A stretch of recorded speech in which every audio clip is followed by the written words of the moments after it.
Hi! I'm going to read a story called The Berenstain Bears. Think of Those in Need by Stan and Jan Berenstain.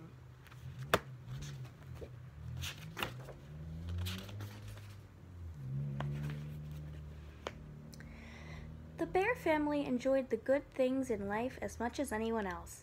They enjoyed good food and good times. They enjoyed a snug treehouse in a comfortable chair before a crackling fire. They enjoyed books and music, toys and games, quilts and cuckoo clocks.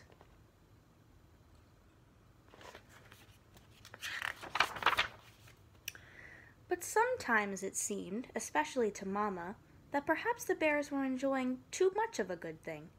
It was also clear to Mama, as she managed the treehouse, that they had a problem that came under the heading of too much stuff.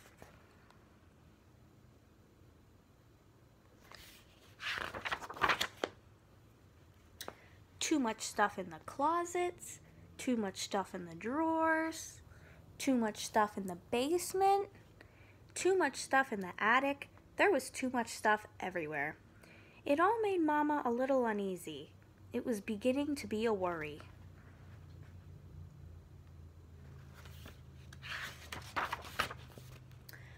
Papa thought there was a too much stuff problem too, but he was more annoyed than worried. Annoyed about Fast Wheels' car that Brother had left on the stairs and about a squeaky duck that Sister had left in the bathtub.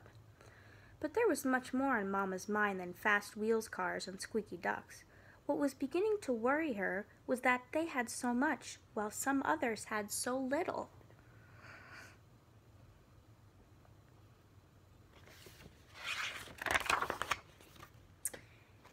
And as sometimes happens with a worry, when you go to bed, it can turn into a nightmare. That's what happened to Mama. One night she dreamed that all their stuff came to life and poured out of every drawer and closet and nook and cranny in the tree house, chanting, "Too much stuff! Too much stuff!" Look how much stuff! "What's the matter?" asked Papa when Mama woke up screaming. "It was just a dream, my dear," Mama said. But though it was just like a dream, she knew what she had to do. The next morning at breakfast, she made an announcement. "This family," she said firmly, "has altogether too much stuff. It's time to get rid of some of it." "Stuff?" said Brother. "What kind of stuff?"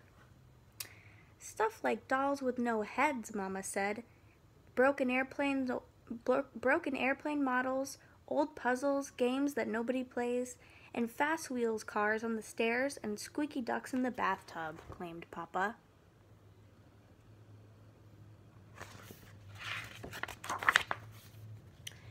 "Now, wait a minute," protested Sister. "That's all our stuff. What about some of your stuff?" "My stuff," said Papa. "Like what?" "Like your 17 fishing rods," said Brother, "and the zillions of old fishing magazines you have stacked up in the attic," added Sister. "But those are all valuable collectibles," said Papa. Mama groaned. "Look who's groaning," said Papa. "What about those shelves and shelves of old cookbooks you never look at, and those bits of yarn and cloth you're never going to use?" "All right," agreed Mama. "I guess we all have a lot of things we don't really need. That's just my point. What should we do with it all?"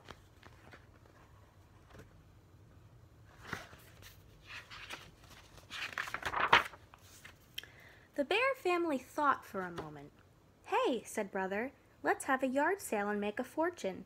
"Yeah, great idea," agreed Sister and Papa. But that was not what Mama had in mind. She had been thinking more and more about all those folks who had so little, especially with Christmas coming on. But what could the Bear family do? Mama already had a plan in mind. First, she had Papa and the cubs go through all their stuff and make 3 piles. In one pile were things like old board games and puzzles. In another, all their forgotten but still good toys and sporting goods. And in another, clothing and furniture, extra cookbooks, and unused fishing rods.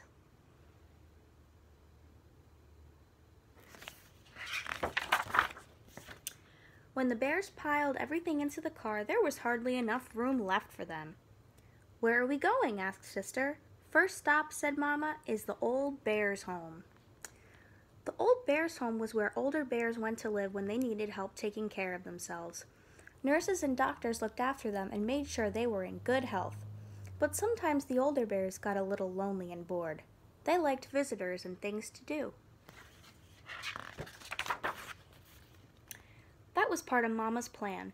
When the family arrived at the old bears' home, they handed out their games and puzzles to the older bears and then sat down to play games and do puzzles with them.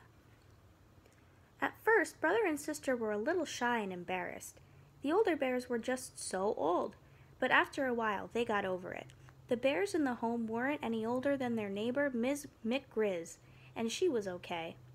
Soon they were having a fine time, and so were the older bears. They were all sorry when it was time to leave.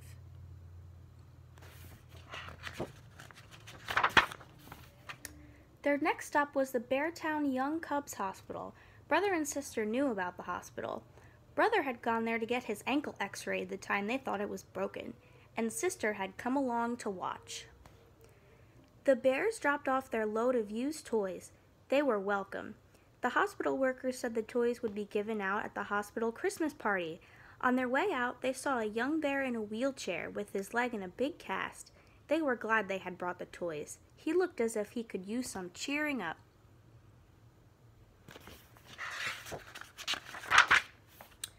Their last stop was the Beartown Bears Who Care store.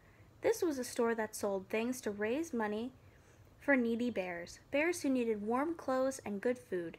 The store was run by bears who wore uniforms and often played in a band in the front of the store.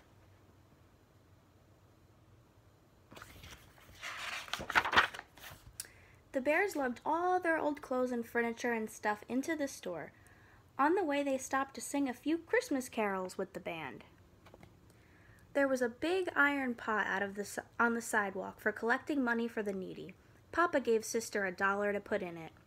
They headed home with warm feelings about what they had done.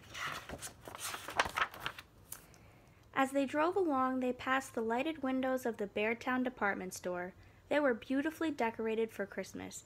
There was window after window of new toys and games, new things for the house, and the very latest thing in the fishing poles. But the members of the bear family were so filled with special thoughts about helping others that they hardly noticed the wonderful things in the windows. Except maybe out of the corner of their eyes. The end.